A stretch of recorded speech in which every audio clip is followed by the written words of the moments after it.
Tom Pouce, conte de Grimm. C'était le soir. Un pauvre paysan assis près de la cheminée tisonnait le feu, l'air songeur, tandis que sa femme filait la laine. Rompant enfin le silence, il soupira. « Que c'est triste de ne pas avoir d'enfants. C'est si calme chez nous, alors que les autres maisons sont remplies de rires et de cris de joie. »« Hélas oui, répliqua la femme. N'en aurions-nous qu'un seul, et quand bien même ne serait-il pas plus grand que le pouce, je m'estimerais heureuse et nous l'aimerions de tout notre cœur. » Peu après, la femme ressentit des malaises, et 7 mois plus tard, elle mit au monde un enfant. Il était normalement constitué. Par contre, il n'était pas plus grand que le pouce. Mais le paysan et sa femme se réjouirent. « Il est tel que nous l'avions souhaité, » se dirent-ils. « Il sera notre enfant chéri. » Et en raison de sa petite taille, ils le prénommèrent Tom Pouce. Bien qu'il ne manquât jamais de nourriture, l'enfant ne grandit pas et conserva la taille qu'il avait à sa naissance. Mais son regard pétillait d'intelligence et il ne tarda pas à se révéler un petit être futé et débrouillard qui réussissait tout ce qu'il entreprenait. Un jour, s'apprêtant à partir dans la forêt couper du bois, le paysan s'exclama « Si seulement j'avais quelqu'un qui puisse me rejoindre avec la charrette !» Tom Pouce aussitôt s'écria « Oh papa, confie-moi cette tâche, je te promets d'arriver en temps voulu dans la forêt. »« Comment t'y prendras-tu, mon enfant ?» lui répondit son père en souriant. « Tu es bien trop petit pour tenir les rênes du cheval et le diriger. »« Ce n'est pas un problème, » répliqua Tom Pouce. « Si maman veut bien atteler le cheval à la charrette, moi je m'installerai dans son oreille et je lui dirai ce qu'il doit faire. »« Eh bien, » répondit le père, « on peut toujours essayer. » Quand ce fut l'heure de partir, la mère attela le cheval, puis assit Tom Pouce dans l'oreille de l'animal. Pendant tout le trajet, le petit bonhomme lança des « hu » et des « dia » et « quinca ». La charrette emprunta le bon chemin conduisant à la forêt. Dans un virage, alors que Tom Pouce lançait pour la énième fois « dia, dia », 2 inconnus intrigués s'approchèrent. « Comme c'est bizarre, » dit l'un, « une charrette qui passe, la voix d'un cocher qui guide le cheval, et pourtant je ne vois pas de cocher. »« Il y a quelque chose qui ne tourne pas rond, » renchérit l'autre. « Je propose que nous suivions la charrette pour voir où elle va s'arrêter. » Or, la charrette s'enfonça profondément dans la forêt et s'arrêta juste à l'endroit où le bois venait d'être coupé. Dès que Tom Pouce aperçut son père, il lui cria fièrement « T'as vu, papa ?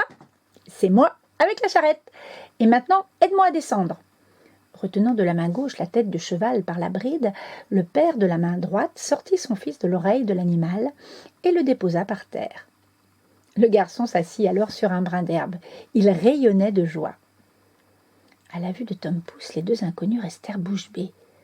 Le temps de revenir de leur surprise, l'un d'eux prit l'autre à part et chuchota. « Écoute, ce marmot peut être la chance de notre vie.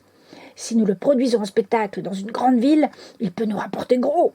On va l'acheter. » C'est ainsi qu'ils se dirigèrent vers le paysan et lui dirent « Vends-nous ce petit bonhomme, il sera très heureux avec nous. »« Ah non, répondit le père, il est mon fils, bien aimé, et je ne le vendrai pas pour tout l'or du monde. » Ayant écouté le marchandage des 2 inconnus, Tom Pouce agrippa les plis de la veste de son père, se hissa jusqu'à son épaule et lui glissa à l'oreille. « Accepte, papa, et ne t'inquiète pas pour moi, je serai bientôt de retour à la maison. » Alors le père se laissa fléchir et reçut de la part des 2 hommes une grosse somme d'argent en échange de son fils.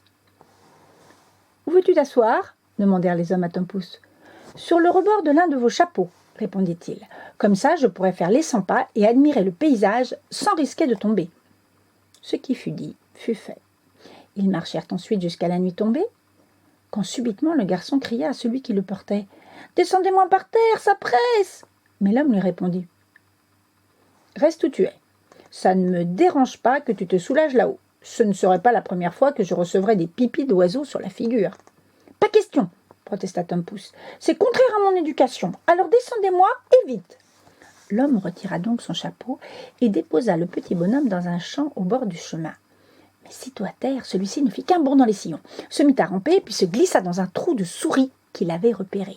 Pouffant de rire, il leur cria alors « Bonsoir, messieurs, rentrez chez vous sans ma compagnie !» Les hommes se précipitèrent dans la direction d'où provenait la voix et se mirent à fourrager dans le trou de souris avec des bâtons. Mais leurs efforts furent vains, et comme il allait faire nuit noire, il ne leur resta plus qu'à rentrer chez eux, ivres de rage et la bourse vide. Quand Tom Pouce se fut assuré qu'ils étaient partis, il sortit de sa cachette et songea « Il ne fait pas bon être seul en pleine campagne dans la nuit. Un malheur est vite arrivé. » Par bonheur, il heurta une coquille d'escargot vide. Un cri de joie fusa. « Dieu soit loué, je vais pouvoir passer la nuit en lieu sûr. » Et il s'engagea à l'intérieur. À peine s'était-il assoupi, s'était-il endormi, qu'il entendit deux hommes passer près de lui, dont l'un disait à l'autre « Comment va-t-on s'y prendre pour subtiliser à ce riche curé son argent et ses biens de valeur ?»« Moi je sais, » intervint Tom Pouce du fond de sa coquille. « Qu'est-ce que c'est ?»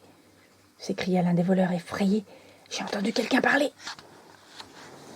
S'étant immobilisés, les deux hommes tendirent l'oreille. « Emmenez-moi avec vous, » reprit Tom Pouce. « Je vous aiderai. »« Mais où tu es ?» demanda l'un des voleurs. « Cherchez par terre et laissez-vous guider par la voix. » Quand les malfrats l'eurent enfin trouvé, ils le portèrent à leurs yeux et s'esclaffèrent. « Quoi, un nabot comme toi, mais comment tu pourrais nous aider ?»« Rien de plus simple, » répondit Tom Pouce. « Je commence par entrer dans la maison du curé en me glissant entre les barreaux de la fenêtre. Et une fois dans les lieux, je n'ai plus qu'à vous passer tout ce que vous voulez. »« Pourquoi pas ?» se dirent les voleurs. « Ça vaut le coup de tenter notre chance. » Ils se rendirent de ce pas devant la maison du curé. Et Tom Pouce n'eut aucun mal à passer entre les barreaux pour pénétrer à l'intérieur. C'est alors qu'il se mit à hurler aux voleurs. « Vous voulez absolument tout ce qu'il y a ici ?» Les deux hommes sursautèrent d'effroi. « Moins fort !» le supplièrent-ils, « tu vas réveiller tout le monde !» Mais faisant celui qui n'avait pas compris, Tom Pouce se remit à hurler. « Dites, vous voulez absolument tout ?» Réveillée par les hurlements de Tom Pouce, la servante du curé, qui dormait dans la pièce voisine, se redressa brusquement dans son lit et tendit l'oreille. Quant aux voleurs pris de panique, ils partirent en courant. Mais très vite, ils se dirent qu'ils avaient eu tort de prendre la fuite. « Ce petit malin a simplement voulu plaisanter, » dit l'un. Rassénérés, ils revinrent sur leurs pas et, s'adressant à Tom Pouce, ils lui chuchotèrent à travers les barreaux. « Maintenant, finis la plaisanterie. Fais-nous passer les choses. » Reprenant de plus belle, Tom Pouce leur répondit « D'accord, je vous fais tout passer par les barreaux. Tendez les mains !» La servante, restée à l'écoute, entendit clairement cette fois la voix. Sautant du lit, elle entra en trombe dans la grande pièce, ce qui provoqua la fuite des voleurs, dont on aurait pu croire qu'ils étaient poursuivis par un vilain chasseur. Et comme elle était dans l'obscurité, elle alla chercher de la lumière. Mais dès qu'elle fut de retour, Tom Pouce s'éclipsa discrètement, il disparut et partit se réfugier dans la grange. La bonne eut beau éclairer les moindres recoins, elle ne trouva évidemment rien, retourna se coucher et crut avoir simplement rêvé. Dans la grange, Tom Pouce avait grimpé sur un tas de foin et s'était confortablement installé pour dormir. Il souhaitait se reposer et attendre la fin de la nuit avant de retourner chez ses parents. Il ignorait alors qu'il n'était pas encore au bout de ses mésaventures. Hélas, oui, le monde est rempli d'imprévus et de tracasseries de toutes sortes. Comme à l'accoutumée, la servante se leva dès l'aube pour nourrir le bétail. Elle alla donc en premier dans la grange chercher une brassée de foin. Or, elle prit précisément celle dans laquelle Tom Pouce s'était aménagé un lit. Étant plongé dans un profond sommeil, le garçon ne se rendit compte de rien et ne se réveilla que lorsqu'il fut dans la bouche de la vache, laquelle venait de le happer avec du foin. « Grand Dieu !» s'exclama-t-il alors. « Comment se fait-il que je sois tombé dans le moulin à foulon ?» Le moulin à foulon, c'était pour mettre des tissus de laine ou de coton pour leur donner un aspect plus moelleux. Mais réalisant très vite où il se trouvait, son principal souci fut d'échapper aux mâchoires de la vache, pour ne pas être transformé en bouillie. Par contre, il ne put éviter la glissade finale dans l'estomac de l'animal. « Tiens, ils ont oublié de mettre des fenêtres à la chambrette, » plaisanta-t-il. « Quant à avoir sous la main de quoi s'éclairer, faut pas y penser. » En un mot, l'endroit lui déplut passablement. Mais le pire fut le foin qui continuait d'arriver par la porte, lui laissant de moins en moins de place. La peur finit par s'emparer de lui, et il se mit à crier de toutes ses forces. « Plus de foin, je vous en supplie, n'envoyez plus de foin !» La servante était en train de traire la vache, quand elle entendit parler sans voir personne. Quand elle entendit parler sans voir personne et réalisa que la voix était identique à celle qui l'avait réveillée en pleine nuit, elle eut un tel sursaut d'effroi qu'elle tomba de son tabouret et renversa le lait. Sitôt relevée, elle rentra en trombe à la maison en criant « Monsieur le curé, la vache a parlé !»« Tu es folle !» répondit-il. Il se rendit quand même à l'étable, mais à peine entrait-il que Tom Pouce se remettait à hurler de plus belle « Plus de foin, je vous en supplie! N'envoyez plus de foin !» Persuadé qu'il s'agissait de l'esprit du mal, le curé prit lui aussi ses jambes à son cou, puis ordonna d'abattre la vache. La vache fut donc abattue, et son estomac jeté sur le tas de fumier. Tom Pouce en profita pour essayer de se frayer un chemin vers la sortie. Mais au moment où il sortait la tête, survint un nouveau malheur. Un loup qui passait par là sauta sur l'estomac de la vache et l'avala d'un coup. Tom Pouce ne perdit pas pour autant courage. Il est peut-être possible de discuter avec lui, songea-t-il. Et du ventre de l'animal, il cria « Cher loup, je sais où tu peux trouver de quoi te régaler. »« Où ça ?» demanda le loup. « Dans une maison que je connais. Pour y pénétrer, il faut que tu passes par un trou, dans le mur, qui déverse les eaux usées dans le caniveau. Il communique avec le cellier. Et là, il y a des gâteaux, du lard et des saucisses à volonté. » En fait, Tom Pouce lui faisait la description de la maison de ses parents. Le loup ne se le fit pas dire 2 fois. Arrivé devant la maison, il se glissa dans le trou d'évacuation d'eau et découvrit le cellier où il se goinfra tant et plus. Une fois la panse pleine, il voulut ressortir en empruntant le même chemin. Mais son ventre s'était tellement arrondi qu'il lui fut impossible de passer.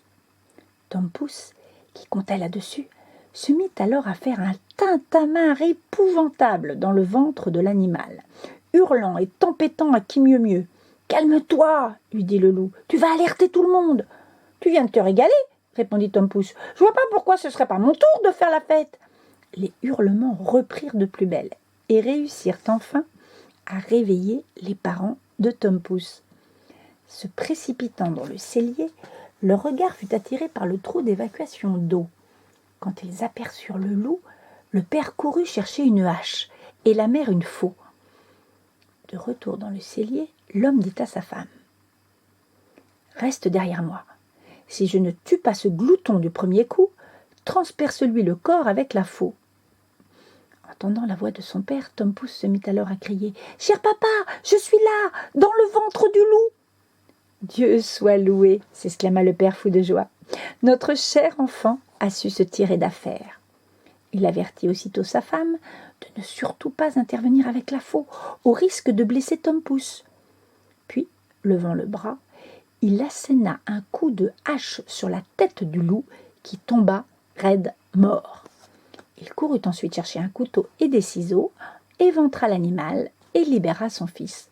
« Ah, mon cher enfant !» soupira-t-il alors. « Nous étions rongés d'inquiétude, ta mère et moi. »« Je n'en doute pas, » répondit Tom Pouce. « Mais si tu savais tout ce que j'ai vu du vaste monde depuis que je vous ai quitté, Dieu soit loué, je peux de nouveau respirer l'air frais. »« Où donc as-tu été ? » ?»« Ah, papa, dans un trou de souris, dans l'estomac d'une vache et, pour finir, dans le ventre d'un loup. Mais maintenant, je ne bougerai plus jamais d'ici.